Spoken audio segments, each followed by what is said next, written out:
شنو بيوخون خزيان المخبق وخلقت خطة من خرزة شاوعة منو هضرة اليوم هديرة خلخة كد مقيومة له خالو مادة من جيبة خويادة اتنشي آطرايا او انت إيلة بتملوءة اتقشوثة درقل ادثة.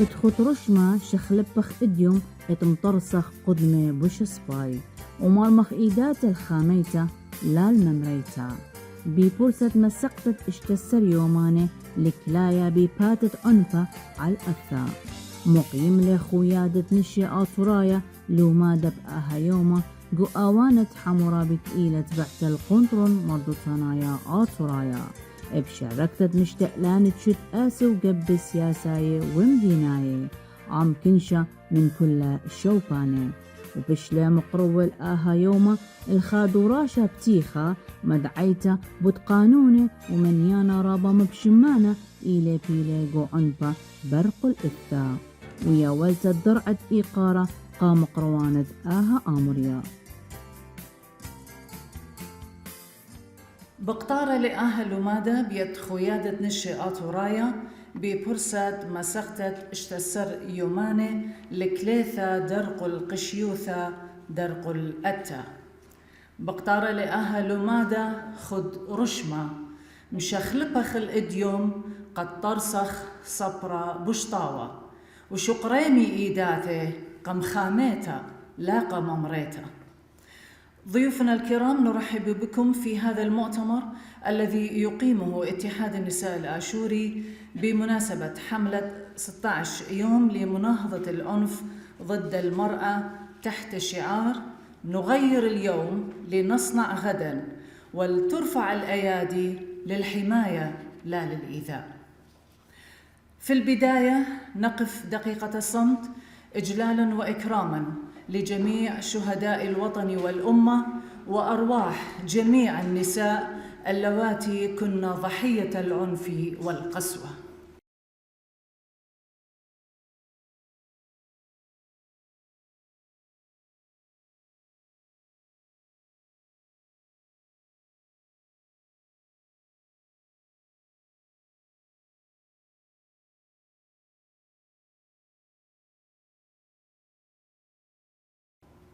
شكرا جزيلا.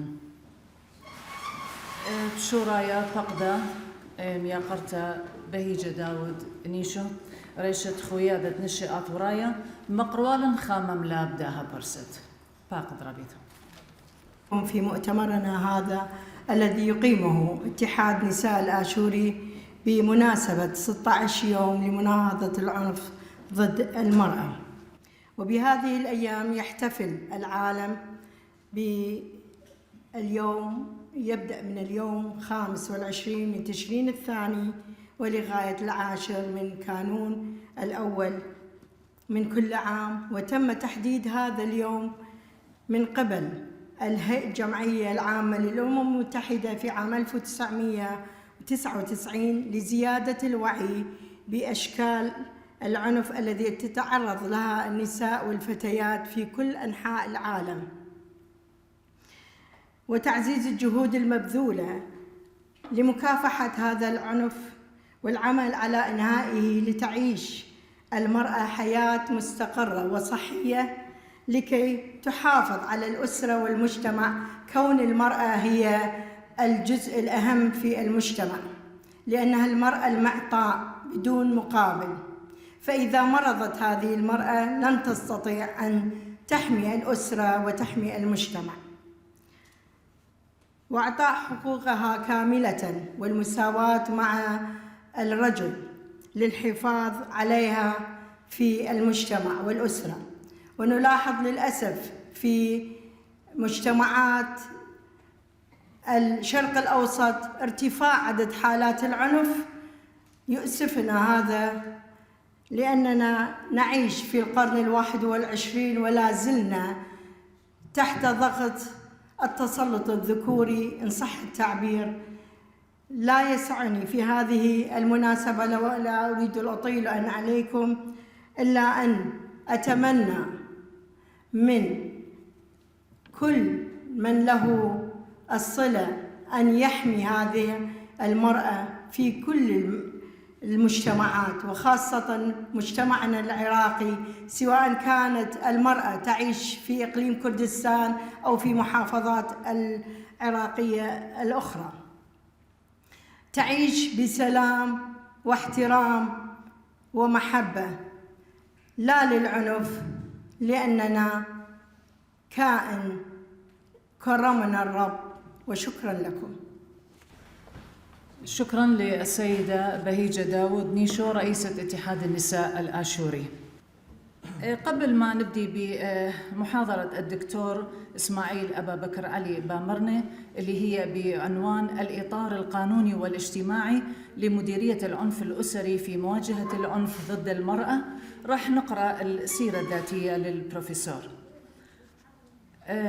اللقب العلمي هو بروفيسور وأستاذ، مواليد 1974 من محافظة دهوك، أستاذ في كلية القانون، مستشار في مديرية مكافحة العنف ضد المرأة، الوظائف الإدارية والعلمية في الجامعة، معاون عميد كلية القانون لمدة 8 سنوات، رئيس سكول القانون من 12/1/2011 ولغاية 16/3/2011، مديرية مناهضة العنف ضد المرأة في محافظة دهوك منذ عام 2014. قام بتأليف عدة كتب وهي أحكام الأسرة عام 2014، السلام في فلسفة الإسلام، المختصر في شرح الأحوال الشخصية، وكن حلاً للمشكلة.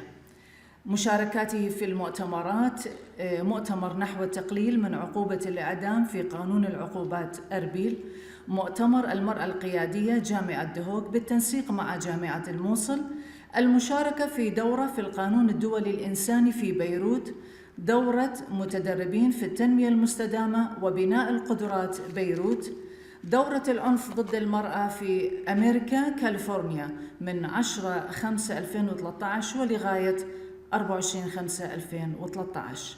المشاركة في العديد من المؤتمرات والدورات والسيمينارات داخل وخارج العراق. أخواتي الفضليات، قبل أن أدخل في هذا الموضوع أود أن أقول لماذا الحديث دائما عن المرأة. سيدتنا الفاضلة تطرقت إلى هذا الموضوع وقالت بأن المرأة نصف المجتمع. نحن نقول بأن المرأة هي المجتمع، والعملية أصبحت ربما يعني تعد عكسيا. نحن الرياجيل، أنا وأنت فقط يعني 5 أو 6 نحن هنا، يعني فليرحمنا الله عز وجل. يعني أصبحنا ضحايا للعنف. ما أدري يعني ماذا أقول. يعني حتى يعني قبل أن ندخل يعني كان الحديث عن المجتمع الذكوري. أي بالفعل نحن في مجتمع ذكوري نعاني الكثير من المشاكل. القوانين ستكون موصوفة بالذكورية، القوانين ستكون لمصلحة الرجل دون المرأة، القوانين ستكون لسيطرة وديكتاتورية الرجل دون الأخذ بنظر الاعتبار أنوثة ولا إنسانية المرأة. وهذا يجب أن نقوم نحن جميعا بمعالجته، نحن الرجال أولا ثم النساء. هذه مهمتنا نحن كرجال، لأن النساء إما ابنة لي أو أخت لي أو أم لي أو زوجة لي وإلى آخره. هذه كان مقدمة، ولهذا دائما نقول لماذا العنف ضد المرأة ولماذا نقوم بهذه الأنشطة. نحن في مديرية مناهضة العنف ضد المرأة نعالج قضايا العنف ضد المرأة عموما والأسرة يعني على وجه الخصوص. أولا، لماذا وجدت هذه المديرية ولماذا تقوم بمعالجة قضايا العنف ضد المرأة؟ طبعا لا توجد مديرية ولا توجد مؤسسة ولا توجد منظمة إلا وأن يكون لها أسباب يعني دعت إلى تأسيسها وإلى إنشائها وإلى العمل داخل هذه المؤسسة. هذه المؤسسة التي نحن نقوم بالعمل فيها، يعني السيد العقيد ولات هو المدير والسيدة الفاضلة ماريان هي مديرة السنتر. نحن نقوم في هذه المديرية بهذا العمل. نناهض ونكافح ونحارب قضية العنف. يعني نحارب قضية العنف. العنف الموجود يعني أصبح يعني يطاردنا. سأعطيكم يعني ربما إحصائية، يعني أرجو أن لا تخافوا من هذه الإحصائية. يعني إحصائية على مستوى العالم. في سنة واحدة، أرجو أن تكونوا معي حتى أعطيكم الإحصائية، ضروري جدا. في سنة واحدة ما يقارب 350 مليون حالة عنف أسري، عنف ضد المرأة. 316 مليون حالة عنف جسدي وعنف جنسي فقط، دون الحديث عن أنواع العنف الأخرى كالإقصاء والتهميش والابتزاز وما إلى ذلك. لو نأتي ونوزع هذا الرقم على 12 شهر، يعني في شهر واحد يكون عندنا أشقد ما يقارب 26 مليون حالة في شهر واحد. في اليوم الواحد انظر إخوتي الأفاضل 877 حالة عنف جنسي أو جسدي ضد المرأة على مستوى العالم. يعني تخيل في اليوم الواحد 877 ألف حالة، في الساعة الواحدة 36 ألف حالة، في الدقيقة الواحدة 609 حالات، في الثانية الواحدة 10 حالات. يعني فقط أقول لك مرحبا، تقول أهلا وسهلا، كيف الحال؟ أنا بخير، عندنا 5 حالات عنف أسري موجودة أمام الباب. هل هذا هو المستوى الذي يليق بالمستوى الإنساني؟ هل نحن ندعي الإنسانية وندعي العقلانية وندعي بأننا وصلنا إلى كذا وكذا وكذا، ونصف المجتمع يعاني من هكذا حالات؟ يعني لو في 30 ثانية أو عفوا في 40 ثانية شخص واحد ينتحر أمام العالم. طبعا نحن أيضا موجودون، نحن في العراق وفي إقليم كردستان موجودون ضمن هذا الإحصاء للعلم. يعني فقط كمعلومة، هذا هو الإحصاء المسجل فقط، أما غير المسجل فحدث عنه ولا حرج. فقط هذا هو المسجل. يعني في سنة واحدة انظروا 51 ألف امرأة قتلت على يد شريك. يعني في اليوم الواحد تقريبا ما يعادل 140 امرأة. يعني في الساعة الواحدة أمام هذا الباب نكون أمام 6 أو 7 جثث لنساء. ولهذا إخوتي نحن دائما نتحدث عن العنف ضد المرأة. 16 يوم قليلة نحن في مناهضة مديرية العنف. ما أظن ولا أتصور أن هنالك مؤسسة واحدة على مستوى العراق ولا على مستوى الإقليم تقوم بالأنشطة كمثل هذه المؤسسة. يوميا عندنا أنشطة، يوميا عندنا سيمينارات، يوميا عندنا منشورات، يوميا عندنا لقاءات. لماذا؟ لأن الذي يعاني جزء أو فرد من أفراد بيتي. يعني حينما تكون زوجتي تعيش في معاناة، حينما تعيش ابنتي في معاناة، هل تتصورون بأن الدكتور إسماعيل سيأتي ويلقي المحاضرة بأريحية؟ لا، لن يستطيع. هل تتصورون بأن البيت حينما يكون في حالة من الفوضى والاضطرابات والرعب، هل من المعقول أن تأتي تلك المرأة التي ربما هي مديرة، ربما هي وزيرة، ربما هي رئيسة جامعة، ربما هي مديرة سنتر، ربما هي مديرة منظمة، هل من المعقول أن تأتي وتبدع؟ لن تبدع، لن تبدع. إخوتي الأفاضل، من المسؤول عن هذا الشيء؟ يعني ربما تقول بأن الرجال هم المسؤولون عن هذا الموضوع. نعم، الرجال مسؤولون، ولكن نحن أيضا مسؤولون. أنتم النساء أيضا مسؤولات عن هذا الشيء. أنتم حينما تفضلون الذكر على الأنثى أنتم تتحملون المسؤولية. أنتم حينما تعطون واجهة كبيرة لأبنائكم دون بناتكم فأنتم تتحملون تلك المسؤولية. أنتم حينما لن تكونوا ضجيجا في ذلك الهدوء أنتم تتحملون المسؤولية. أنتم كنساء. يعني دائما نقول من الذي يمارس العنف؟ الرجل نعم، ولكن كم من النساء مارست العنف ضد النساء؟ كم من النساء الزوجات حاولت قطع صلة رحم زوجها مع أسرته؟ كم من الكمات، أليس كذلك؟ إذا نحن نعاني، ولهذا يجب أن نقوم جميعا بمعالجة هذه المشكلة. مديرية مناهضة العنف، البعد القانوني والاجتماعي الموجود في هذه المديرية ربما يعني من أكثر الأبعاد القانونية والاجتماعية المتفق عليها في إقليم كردستان. هذه هي المديرية تسير على قانون اسمه قانون مناهضة العنف الأسري. كل ما موجود في هذا القانون من جرائم منصوص عليها ومعاقب عليها كلها بالتأكيد الأديان كلها والقيم الإنسانية تتفق على اعتبارها جرائم ومعاقب عليها، تتفق. يعني هذا القانون جاء ماذا يقول؟ أنه لا يفرق بين الذكر وبين الأنثى. ماذا يقول السيد المسيح؟ ليس ذكر ولا أنثى لأنكم جميعا في سيد المسيح. ماذا يقول هذا القانون؟ يقول على الرجل وعلى المرأة أن تقوم بأعمال فاضلة. هذا القانون يركز على أن تكون المرأة سيدة فاضلة مع زوجها. ماذا يقول السيد المسيح؟ من وجد امرأة فاضلة فقد وجد الخير كله.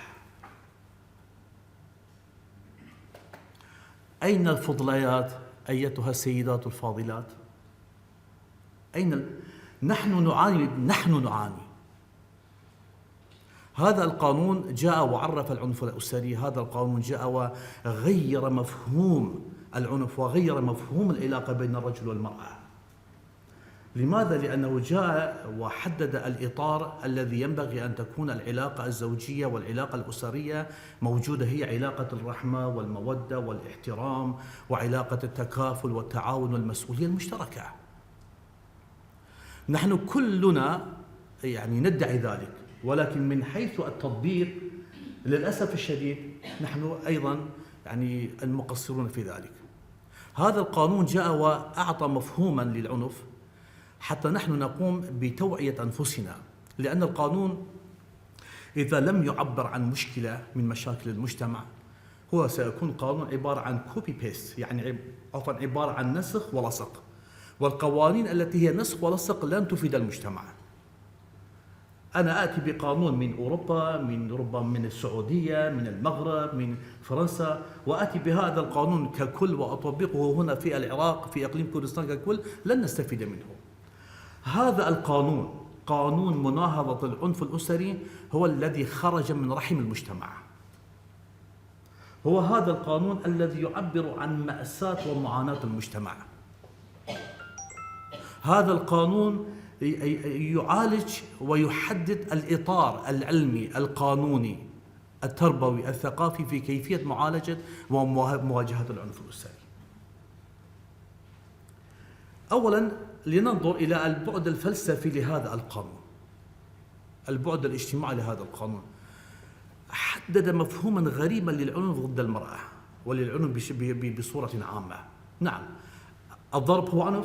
هل أنتم متفقون أن الضرب هو عنف؟ التهميش هو عنف، الحرمان من الحقوق والحريات هو عنف. ولكن هذا القانون ذهب إلى أبعد من ذلك بكثير بكثير بكثير. بمجرد أن تقدم على عمل وكان من شأن هذا العمل أن يلحق الأذى بالخير فإنه يعد عنفا أسريا، حتى وإن لم يلحق. يعني لا أدري هل الكلمة واضحة؟ حتى وإن لم يلحق كان من شأنه أن يلحق، يعني كان محتملا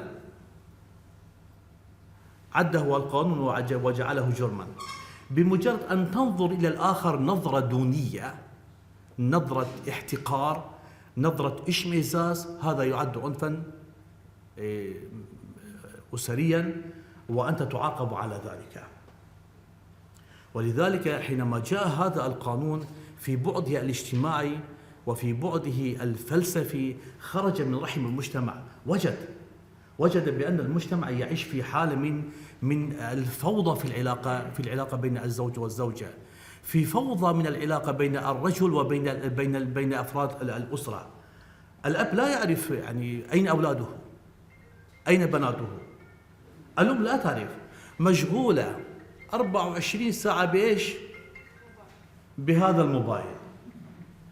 إذن هذا القانون حينما يأتي ويعالج هذه المشكلة، هذه مشكلة موجودة في واقعنا المعاصر. حينما يأتي القانون ويعالج ما تعانيه أنت كشخص، إذن هو قانون خرج من رحم المجتمع، وهذا القانون هو الذي يجب أن ندافع عنه جميعا. حينما يأتي هذا القانون ويؤسس للعلاقة بين الزوجين وبين أفراد الأسرة مبني على الاحترام، إنه يتوافق مع جميع الأديان. في القرآن ماذا يقول الله عز وجل؟ يعني عاشرهن بالمعروف. وماذا يقول السيد المسيح؟ يعني ماذا يقول؟ أيها الرجال، أيها الأزواج، عاشروا نساءكم بحسب الفطنة معطين إياهن كرامة. يعني حتى وجدوا في الإنجيل بأنك إذا كنت عنيفا مع زوجتك، وكنت قاسيا مع زوجتك، فإن هذا العنف يعيق صلاتك، فصلاتك لن تصل إلى الرب، لن تصل. وجدت في الإنجيل يقول أحب نساءكم كما أحب السيد المسيح الكنيسة وأسلم نفسه لأجلها. إذن أين ثقافتنا نحن؟ أين ثقافتنا وأين عملنا وأين تطبيقنا لهكذا شيء؟ يعني ربما تقول بأنني يعني أصبحت أناقش من بعد ديني. لا، يعني نحن حينما نقول بعد فلسفي، بعد اجتماعي، فالدين شيء ومكون أساسي من مكونات المجتمع. جاء هذا القانون وعد بعض يعني من الأمور جرائم معاقب عليها. الإجبار على الزواج، الكل متفقون على أنه جريمة. الإجبار على الطلاق، الكل متفقون على أنه جريمة. إجبار الزوجة على ممارسة الدعارة وامتهان الدعارة جريمة، لأن هذه ظواهر لا تلحق الأذى فقط بالأسرة، وإنما تجعل المجتمع يعيش في حالة من الانهيار، في حالة من الأمراض، في حالة من عدم التفاهم. جاء هذا القانون حتى ركز على قضية كيف يتعامل الولي أو الأب أو الأم مع أبنائه في قضية العمل، في قضية المدرسة، في قضية التربية. كله منظم، يعني كله منظم. هذه المديرية التي نحن يعني نعمل في هذا الإطار، يعني لا تفرق لا بين رجل ولا امرأة. هذه المديرية لا تفرق بين مسلم ولا مسيحي ولا يزيدي. الكل لهم الحق في أن يذهب ويراجع هذه المديرية ويطرح ما عنده من مشاكل، والمديرية تتعامل مع الجميع على قدم مساواة دون أي تمييز، وأي تمييز على أي أساس، سواء على أساس الجنس أو أساس الدين أو أساس اللون، تعد يعني تقصيرا من قبل المديرية. عندنا في مركز الاستشارات الأسرية نعالج ليست قضية واحدة، مئات آلاف القضايا. كنت أود أن تتحدث إليكم ماريان التي هي أيضا يعني مسيحية، أن تتحدث إليكم كيف نحن نعالج القضايا الأسرية داخل ذلك السنتر.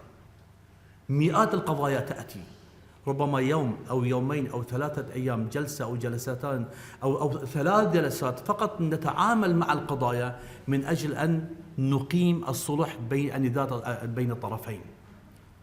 هذه المؤسسة نحن نرغب ونود أن تعرفوا جميعا بأنها هي المؤسسة الحامية لحقوق الأسرة والحامية للأسرة، والتي هي تعمل على دوام 24 ساعة كي تبقى العلاقة الأسرية على حالها دون انفصال.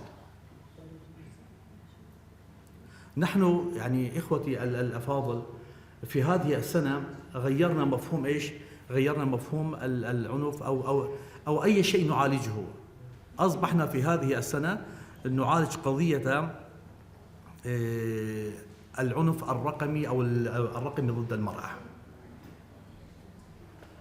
العنف الرقمي ضد المرأة سأعطيكم الإحصائية يعني لن أزعجكم، يعني انظروا إلى آخر إحصائية أخوتي، انظروا إلى هذا الرقم المرعب. 736 مليون امرأة تعرضنا لأي شيء، للعنف الجسدي والنفسي.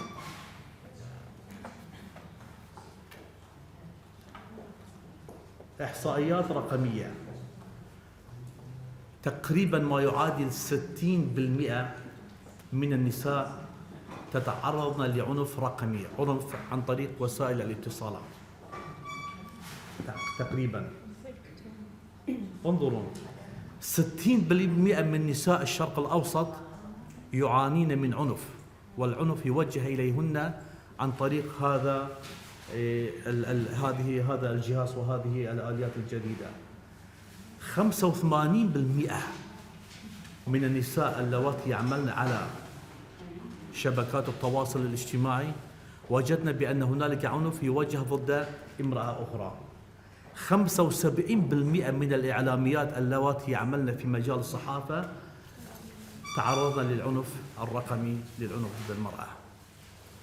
إذا فلنتحد ولنعمل بجدية كي نعيش بسلام والسلام. مخبن هتخا إيوا خوتامة آها اللومادة أونت إيوا قشوثة درقلت الثات بيشي ومقيم لخويادة نشاء أطراية غزالا داها ملوءة ولداها آمريا أخنان أخرزت تشاوع من هضرة قمت خوتامة خلقتا قبل مخبن وشمشينا.